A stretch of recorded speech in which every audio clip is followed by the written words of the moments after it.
Welcome to my Texas workshop. I'm Randy Lammers. I'm Aaron Keevan. This is Würth Knowing.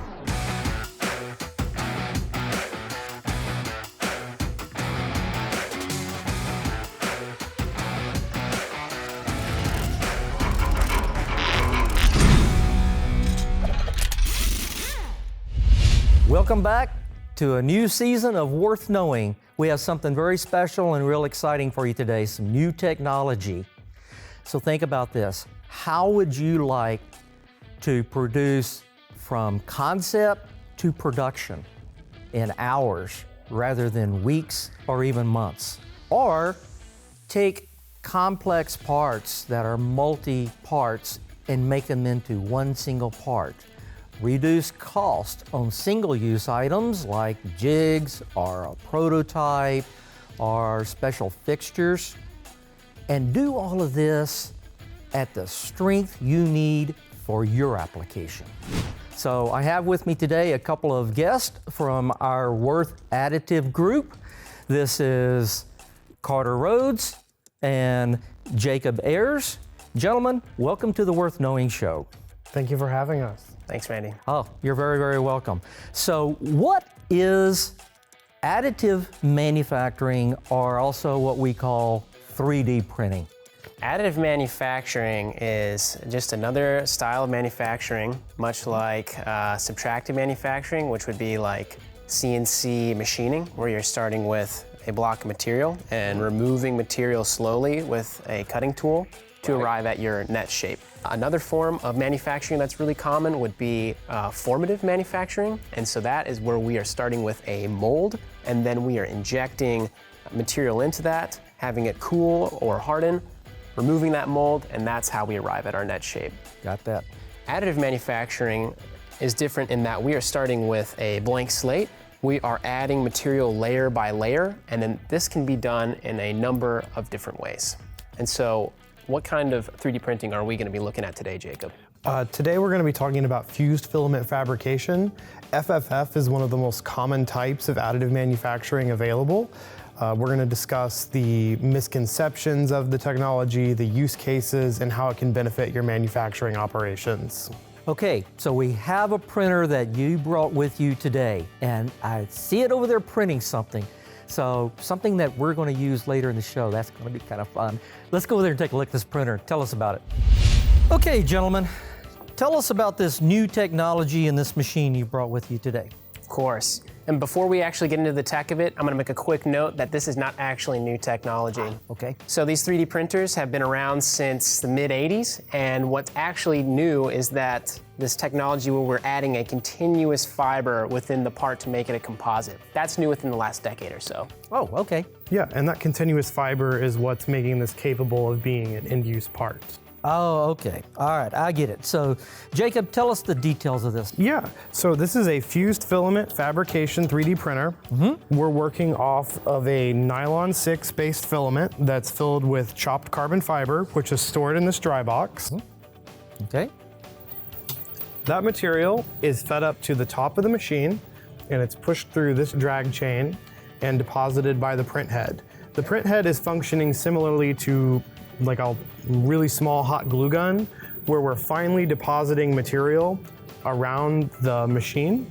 So because we can put material where we want, we can achieve much more complex geometries than we could with traditional subtractive and molding processes, because we're not worried about overhangs and draft angles and being able to get a part out of a mold or getting a tool in to cut. Oh, very cool. So, where's the information coming from? Where's the brains? How does it know what to do? So everything starts with the engineer's CAD file that they're already using in their traditional manufacturing process. That CAD file is put into a slicer, which chops it up into very fine layers. Those layers are converted into G-code, which is sent to the machine, which tells it where to deposit all the material. And that information is then sent to the machine via Wi-Fi or a USB drive. Wait, you said Wi-Fi? So I could be sitting in my house somewhere and send the file to a manufacturing facility somewhere? Correct. That's absolutely correct, and we can even do that one step further. What we found is that a lot of our customers will have engineering all in one part of the country, but manufacturing across the country or even across the globe. With this technology, as long as it's connected to the internet, you can have your engineers designing the parts and then everyone at these facilities printing them. And the people operating it, it's as simple as taking the part off of the build plate, making sure there's enough material in there, and then that's it. That's it. Yeah. So all controlled by the engineer sitting at his desk anywhere in the world.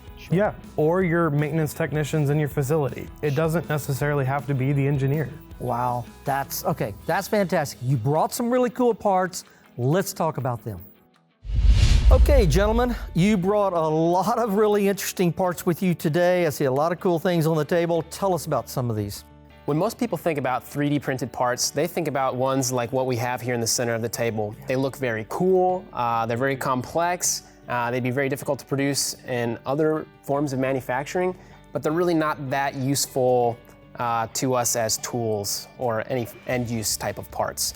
Talk more about the metals though, because I didn't know that you could 3D print in metals, and I'm seeing, I know, copper on the table, and what else do we have here in the way of metals? We have 17.4 pH stainless steel. We have A2, D2, and H13 tool steels. We have a high purity copper, and I believe there's some Inconel 718 floating around in the pile here somewhere as well. I've talked to other customers about this. They had no idea we could do metals. That to me is pretty cool. Another thing that people are generally unaware of is that we can print composite materials that actually have similar, if not better, strength properties than certain types of metals. So in the front, we've got a couple different composites like fiberglass, Kevlar, and carbon fiber. Okay. And those are continuous fibers throughout the part. So when we fill up a part with carbon fiber, we can get a part that is both stronger and lighter weight than 6061 aluminum. Excellent. So Jacob, you've got a special part you brought with us today with a cool story behind it. Tell us about that. Yeah, so this was a part that I designed in May of 2020. We worked with a company that makes commercial airline refueling equipment. They decided at the beginning of the pandemic that they were going to make a dramatic shift in a product offering they had to create a product to go on to commercial airlines and do a spray disinfectant in a very large volume. Important. Yeah. Something had to be done quick. Exactly. In May of last year, when they had contacted us about this, they had a two-part injection mold assembly that had an additional 6 to 8 fasteners attached to it to bolt it together and then it to the main assembly. And the issue that they were having was they had both a long lead time of 10 to 15 weeks to get a prototype tool made for this, and they had just the cost associated with that. It's like it was a big risk to say that we're gonna pivot and try and make this, not knowing if this is gonna be a long-term sustainable thing. Yeah, nobody could afford the risk. So let me see that for just a second. So I like to take things, so I can take this apart and there's multiple pieces here? No, that is a one-part assembly that has been optimized for additive manufacturing. So that part can be printed and taken off the machine and installed on the final unit without any need for post-processing, adhesives, fasteners.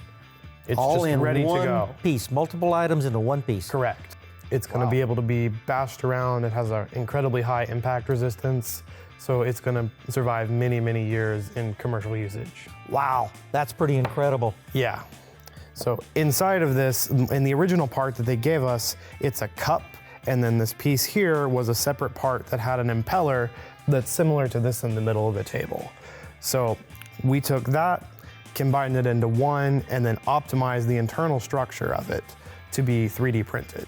That's fantastic. And cost savings, quick, critical application. I love that. And you know, the really cool thing about this is because it's a 3D printed part, if you have a service division at the airport where this is, they could have the printer, and instead of waiting for the replacement part to come in, that could be printed on site, same day, in 4.5 hours, have the part and have the machine back in service. So kind of as needed. Yeah.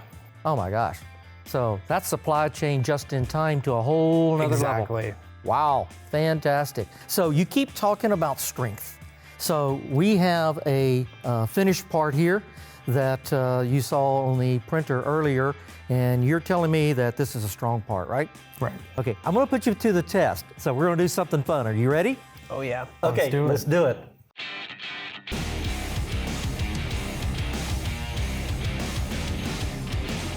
Okay, I said we were gonna do something fun, so we brought the ATV in off the ranch, but you know what? I've got an Uncle Mo story. So they didn't have these fine machines back in the 1960s, so what did Mo do? He made his own all-terrain vehicle out of heavy steel. So I can just imagine if he would have had one of these 3D printers, what he could have done with this. So let's take a look at the strength of this hook that we saw earlier on the table. Let's see what it does. All right, guys, you say it's strong. So as Randy is bringing this up, I'll just reiterate where the strength is coming from on this part. And so essentially, like we mentioned earlier with composites, there's carbon fiber routed throughout that part, which is acting like rebar in concrete. So the carbon fiber throughout this part is giving it its strength, and obviously it worked out.